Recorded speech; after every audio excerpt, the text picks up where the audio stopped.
Today we're going to talk dirty about laundry stain removers. And the one I want to tell you about today is for beverages like Cokes, Pop, anything like that, fruit, and grass. It's great for all three of those problems. Very simple to make.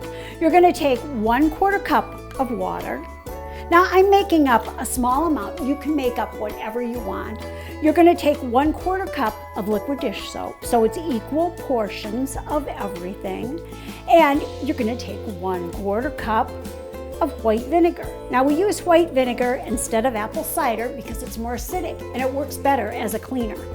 Then we're going to fill our bottle with it. Now I have a small bottle here because I like the looks of it on my shelf. But if you want to make up a lot, remember, it's just equal portions of everything. We're going to take the bottle, fill it up. There we go.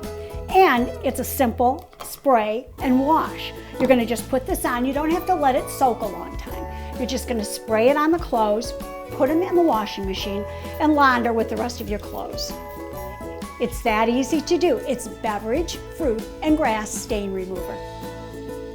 For more information, go to queenofclean.com. Thanks for talking dirty with the Queen of Clean.